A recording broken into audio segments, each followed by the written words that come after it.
Welcome to குட்டீஸ் family. இன்றைக்கி நம்ம என்ன பார்க்க போகிறோம்னா பெப்பர் மஷ்ரூம் கிரேவி. எண்ணெய் ஊற்றிக்கிறோம். ஊற்றியாச்சு. அதுக்கப்புறமா இஞ்சி பூண்டு பேஸ்ட் போட்டுடுறோம்.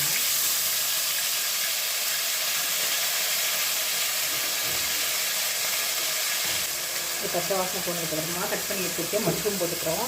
நான் 200 கிராம் பேக்கெட் 3 பேக்கெட் எடுத்துருக்கேன் மஷ்ரூமு. 3 பேக்கெட் மஷ்ரூமுக்கான அளவில் இப்போ நான் சொல்ல போகிறேன். ஒரு பேக்கெட் வந்து 200 கிராம்.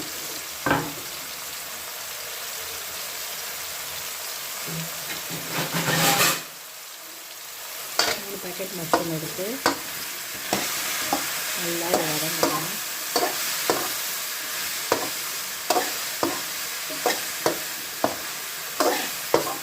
நல்லா இந்த எண்ணெய் இஞ்சி பூண்டு பேஸ்ட்டோடு நல்லா வதங்கணும். நம்ம வதங்கிறதுக்குள்ள பேஸ்ட் போட்டு மஷ்ரூம் போட்டிருக்கேன். இது பக்கத்தில் இருக்க அடுப்புக்கு ட்ரான்ஸ்ஃபர் பண்ணிடுறேன். இந்த அடுப்பில் கொஞ்ச நேரம் சிம்லிலேயே அது வெந்துட்டு இருக்கட்டும். அந்த கேப்பில் நம்ம இன்னொரு பேன் வச்சு எண்ணெய் ஊற்றி தாளிக்க ஆரம்பிச்சிடலாம். கல்லெண்ணெய் யூஸ் பண்ணுறேன்னா எண்ணெய் சூடானதுக்கப்புறமா சீரகம் கொஞ்சம் போடுறோம்.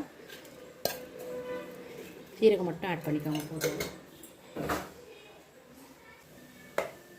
சீரகம் ஆட் பண்ணிவிட்டு இப்போ 3 ஆனியன் கட் பண்ணி வச்சுருக்கேன். 3 பெரிய வெங்காயம் சின்ன சின்னதாக கட் பண்ணி வச்சுருக்கேன். இந்த 3 வெங்காயம் போட்டுடலாம்.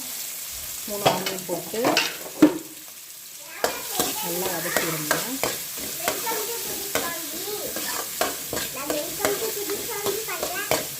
சொல்லுங்க.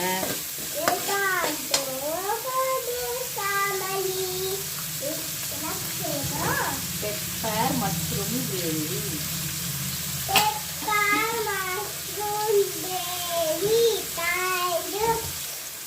லைட்டாக ஆனியனில் விட்டு போடுங்க. சீக்கிரமாக ஃப்ரை ஆகிடும்.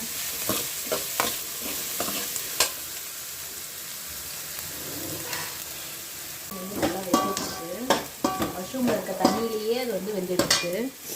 இங்கே பாருங்கள், மஷ்ரூமில் இருக்க தண்ணியிலேயே மஷ்ரூம் வெந்துட்டுருக்கு.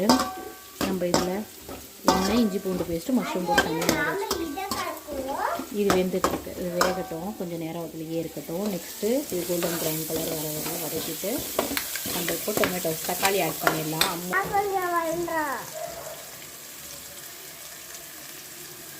தக்காளி நான் போட்டேன்.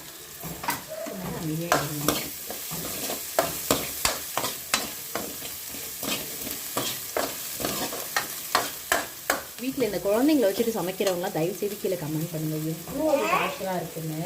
இவங்களும் சமைக்கிறேன்னு இப்போவே எழுந்திரிச்சு வந்துடுறாங்க. சமைக்கிற நேரத்திலலாம் சமைக்க மாட்டாங்க. இப்போது இந்த வயசில் சமைக்கிறேன் நான். இந்த கோல்டன் ப்ரௌன் கலர் வந்துருச்சு. இது வந்ததுக்கப்புறமா தக்காளி ஆட் பண்ணலாம். நான் ஒரு 5 to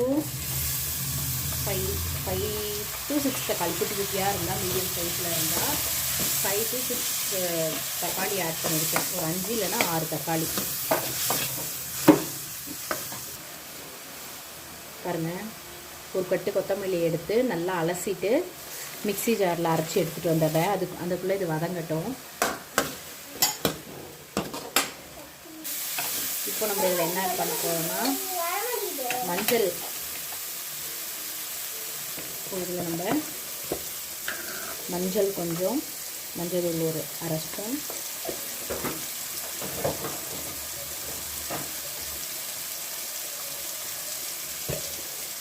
மிளகாய் தூள் ஒரு 1/2 ஸ்பூன் போடலாம். 1/2 ஸ்பூன் மிளகாய் தூள் எடுத்துக்கிறேன். மல்லித்தூள் வந்து ஒரு 1/2 ஸ்பூன் போட்டுக்கலாம். சின்ன ஸ்பூனாக ஒரு ஸ்பூன் போடலாம். பெரிய ஸ்பூனாக இருந்தால் நீங்கள் 1/2 ஸ்பூன் போட்டிங்கனாவே போதும். சின்ன ஸ்பூனாக இருந்தால் 1 ஸ்பூன் போடுங்க. ஜீரா பொடி கொஞ்சம் ஆட் பண்ணிக்கலாம். ஜீரா பொடியும் 1 ஸ்பூன் போட்டுருக்கேன்.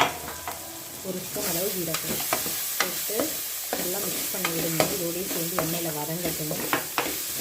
இந்த மசாலாலாம் ராஸ்மெரி போகிற வரையும் அப்படியே எண்ணெயில் வதங்கட்டும். கொஞ்சம்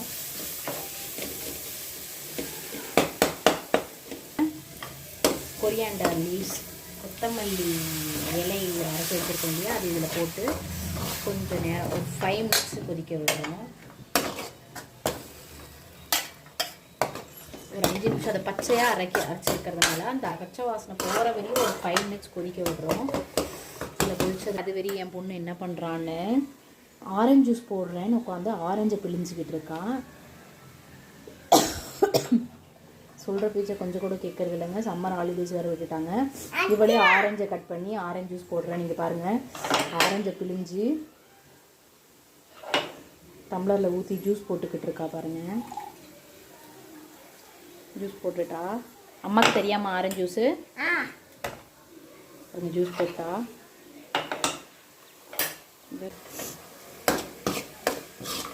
பாருங்க, இது நல்லா கொதிக்கட்டும். கொதிச்ச அப்புறமா நம்ம அந்த மஷ்ரூம் என்ன பண்ணுங்கள், நம்ம மஷ்ரூமை இஞ்சி பூண்டு போட்டு தனியாக வேக வச்சோம் இல்லையா எண்ணெயில், அதை வந்து இதில் போட்டுடுறோம். இதில் தண்ணி நான் ஆட் பண்ணல, மஷ்ரூம்லேருந்தே வர தண்ணி தான். அதை மிக்ஸ் பண்ணிடுறேன். மிக்ஸ் பண்ணிவிட்டு கொதிச்ச அப்புறம் கடைசியாக பெப்பர் போட்டு இறக்கிடுறேன். இது கொதிக்கணும். கொதிச்ச அப்புறமா கடைசியாக பெப்பர் போட்டு இறக்கிடலாம். லோ சிம்மில் வைங்க. சிம்மில் வச்சு கொஞ்சம் நல்லா கொதிக்கட்டும்.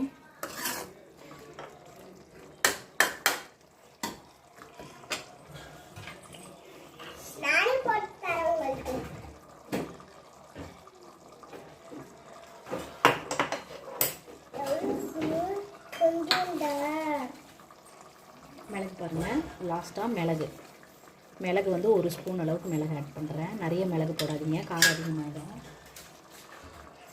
1 ஸ்பூன் அளவுக்கு மிளகு போட்டிருக்கேன். அவ்வளோதான். இப்போது mushroom gravy, pepper mushroom gravy ready ஆயிடுச்சு. இன்னும் ஒரு 2 மினிட்ஸ் கொஞ்சம் அந்த எண்ணெய் பிரிஞ்சு இப்போவே வந்துடுச்சு, எடுத்துடலாம். கொஞ்சம் கெட்டியாகணுன்னா இன்னும் ஒரு 2 மினிட்ஸ் விட்டு எடுத்திங்கன்னா சூப்பரான mushroom gravy, pepper gravy ready ஆகிடும்.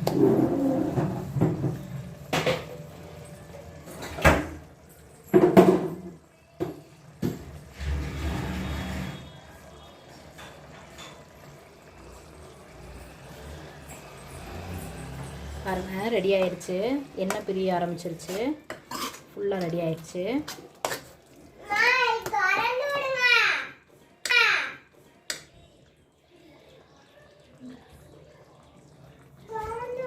பாருங்கள், எடுத்து காட்டுறேன். இந்த அடுப்பு ஆஃப் பண்ணிடலாம். அடுப்பு ஆஃப் பண்ணிட்டு இங்கே பாருங்கள், சுவையான mushroom gravy ready. Pepper mushroom gravy ready. இதில் அழகாக இருக்கணும்னா இதில் ஒரு 2 கருவேப்பிலை இப்படி தூவி விட்டுருங்க. க்ரீனிஷாக சூப்பர்.